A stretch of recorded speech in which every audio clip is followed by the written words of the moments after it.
आप में से भी बहुत सारे ऐसे लोग होंगे जिन्होंने बहुत सारी पुरानी बातों को अपने दिल में लगा कर रखा होगा, और कई लोग तो रिवेंज करने की तैयारी में होंगे कि उन्होंने 10 साल पहले मुझसे ऐसे कहा था, अब बताऊंगा। साथियों, बिल्कुल नहीं। ये जो पुरानी चीजें हैं जिन्होंने आपके अनकॉन्शियस माइंड में जड़ें जमा ली हैं, इन्हें निकालिए। कोई भी नेगेटिव इमोशन यदि यहाँ पे है, उसकी ज़रूरत आपको बिल्कुल भी नहीं है। एक एक करके उन्हें निकालते जाइए। तो ये इमोशनल हीलिंग का प्रोसेस आखिर होगा क्या? क्या करेंगे आप? कैसे शुरुआत करेंगे? सबसे पहले आप एक्सेप्ट करिए कि हाँ, ऐसा कुछ है ज़िंदगी में जिसकी अब ज़रूरत नहीं है। ऐसे कुछ लोग थे जिनके साथ जो समय जिया उसकी अब ज़रूरत नहीं है, क्योंकि जब भी याद आते हैं दुखी करके जाते हैं।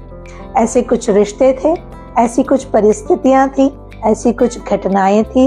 उन घटनाओं से जो भी नेगेटिव इमोशंस आपके दिमाग में हैं, आपको डर लगता है, आपको गुस्सा आता है, आपको स्ट्रेस बहुत होता है, आप हर्ट होते हैं, ऐसा कुछ भी जो आपने इकट्ठा कर रखा है जो नेगेटिव है, उसको एक्सेप्ट करिए कि ये है। क्योंकि जब तक एक्सेप्टेंस नहीं होगा, आप उसको रिलीज करने की प्रोसेस शुरू नहीं कर पाएंगे। तो सबसे पहला जो पॉइंट है जिसको ध्यान रखने की ज़रूरत है, एक्सेप्ट करिए कि आपको कुछ समस्याएं हैं, आपके पास कुछ निगेटिव इमोशंस हैं, आपके पास कुछ निगेटिव रिश्ते हैं, आपके पास कुछ निगेटिव परिस्थितियां थी जिनके कारण आपके अंदर कुछ निगेटिव इकट्ठा हो गया है। और जब आप एक्सेप्ट कर लें तो पता करें कौन कौन से ऐसे बिलीफ हैं जो आपको वहीं रोके हुए हैं जहां से आपको बहुत आगे चले जाना चाहिए था। फॉर एग्जाम्पल, आपको लगता है कि क्या मेरे लिए कोई बना है? अभी तक तो मिला नहीं। क्या मुझे वैसी लड़की मिलेगी जैसी मैं चाहता हूँ? क्या मैं इस लायक हूँ? या आप ये मानते हैं कि मेरी ज़िंदगी में कोई अच्छा व्यक्ति आएगा ही नहीं, या वो मुझे मिलेगा ही नहीं, I am not good enough. यदि आप ऐसा सोचते हैं, या आप ऐसा सोचते हैं कि मुझे ज़्यादा पैसों की क्या ज़रूरत है, जब आप बार बार ऐसा सोचते हैं या बोलते हैं तो पैसे को अपने पास आने से रोक देते हैं। जब आप दूसरों की बुराइयां करते हैं तो अच्छे लोगों को अपने पास आने से रोक देते हैं।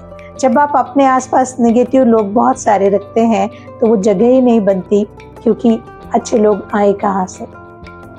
तो यदि आपके बिलीफ में कहीं ऐसा है कि I am not good enough, मैं अच्छा पार्टनर डिजर्व नहीं करता या नहीं करती, मैं अच्छा पद डिजर्व नहीं करता या नहीं करती, मैं इतना पैसा डिजर्व नहीं करता, मैं इतनी खुशियाँ डिजर्व नहीं करता, कोई भी नेगेटिव इमोशन या नेगेटिव बिलीफ आपके अंदर है, उसको लिखिए और उस पर काम करना शुरू करिए।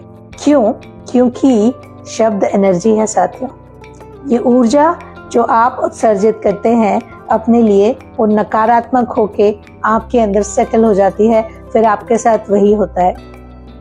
तो अपने नेगेटिव बिलीफ को लिखिए, कुछ को फाड़ के फेंक दीजिए, कुछ को अपने दूसरे एक्शन से रिमूव करिए, कुछ को रिफ्रेम कर दीजिए, उन्हें बदल दीजिए। यदि आप बार बार ये कहते हैं कि मैं आज के बाद बीमार नहीं होऊंगा, इसके बजाय कहिए कि मैं आपसे स्वस्थ रहूंगा, मैं ये छोड़ दूंगा, वो छोड़ दूंगा, ऐसा नहीं, मैं ये करूंगा, मैं ये करना चाहता हूँ, मैं ये बनूंगा। हमेशा प्रेजेंट में रहिए, पास्ट में मत जाइए। पास्ट इज हिस्ट्री, उसमें जाके हम कुछ भी नहीं बदल सकते। फ्यूचर इज मिस्ट्री, उसकी हम तैयारी कर सकते हैं, बट प्रेजेंट हमारे हाथ में है। और प्रेजेंट को आप जितना खुश रखेंगे, जितना संतोषजनक रखेंगे, जितना शांति प्रिय रखेंगे, उतना आपका जीवन अच्छा होते जाएगा। तो पहली बात हमने क्या कही थी, एक्सेप्ट करिए। दूसरी बात, अपने नेगेटिव बिलीफ्स को पहचानिए और उन पर काम करिए। तीसरा, एक अवेयरनेस लाइए कि आज के बाद मैं ये ध्यान रखूं कि मेरे आसपास ऐसा क्या है जिससे मुझे दूर रहना है। क्या आप ऐसे लोगों से घिरे रहते हैं जो हमेशा आपकी गलतियां निकालते रहते हैं? क्या आप ऐसे लोगों से घिरे रहते हैं जिन्हें खुद भी हंसना नहीं आता और आपको भी हंसने नहीं देते? क्या आप ऐसे लोगों से घिरे रहते हैं जो रोते रहते हैं, जो जिनको विक्टिमाइज होने की आदत हो जाती है, जिनको प्रताड़ित होना अच्छा लगता है, जो हमेशा ये कहते रहते हैं कि मेरे साथ तो ये भी बुरा हुआ, मेरे साथ तो वो भी बुरा हुआ। ऐसे लोगों की ज़्यादा बातें मत सुनिए। अब आप ये कहेंगे कि अगर हमारे कोई प्रियजन दुखी हो तो क्या हम उनकी बात नहीं सुने? अगर वो प्रियजन उस दुख से निकलना चाहते हैं, आप उनकी मदद ज़रूर कर दीजिए। यदि वो खुश रहना चाहते हैं, आप उनके साथ ज़रूर खड़ी रहिए। लेकिन कुछ ऐसे लोग होते हैं जो जब भी बैठते हैं किसी की बुराई करते हैं, जब भी बैठते हैं नकारात्मक बातें करते हैं, जब भी आपके सामने आते हैं अपने आप के बारे में बुरा बोलते हैं, मेरे साथ ऐसा हुआ, मेरे साथ ऐसा हुआ।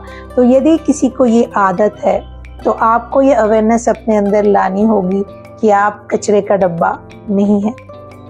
यदि कोई खुश रहना चाहता है, नेगेटिव स्टेट से निकलना चाहते हैं, नकारात्मकता से बाहर आना चाहते हैं, तो आप ज़रूर उनकी मदद करिए, उनके साथ खड़े रहिए तब तक जब तक कि वो खुशी उनकी ज़िंदगी में आ जाए। लेकिन आपकी जिम्मेदारी खुद के प्रति है। तो यदि ऐसे कोई लोग हैं जिनको इस तरह की बातें करने की आदत है, तो आपके अंदर ये अवेयरनेस होनी चाहिए कि उनसे दूर रहना है। खुश रहने वाले, शांत रहने वाले, आगे बढ़ने वाले, सक्सेसफुल लोगों के साथ रहना है, ताकि आप भी वैसे ही रह पाए। और अवेयरनेस इस बात की कि आप अपने ऑरा को इतना मजबूत करें। कुछ समय ध्यान के लिए लगाएं, कुछ समय फिजिकल एक्टिविटी ज़रूर करें, कुछ स्पिरिचुअल एक्टिविटी का पार्ट बन सकते हैं। कुछ ऐसा करें कि आप शांत रहने की आदत डाल लें। और सबसे इम्पॉर्टेंट पॉइंट नंबर 4, चेक करें कि आपने क्या क्या ऐसा नेगेटिव था जिसको रिलीज कर दिया है। चेक करें, एंगर कितने दिनों में एक बार आया था? स्ट्रेस 15 दिन में एक बार आया था क्या? फियर बचा है क्या? हर्ट कहीं अंदर है क्या? लोनलीनेस लगता है क्या? या सैडनेस आती है क्या? कौन सा नेगेटिव इमोशन बचा है? साल में आ रहा है, 6 महीने में एक बार आता है, 2 महीने में एक बार ऐसा होता है, हर दूसरे दिन होता है, हर 5वें दिन होता है।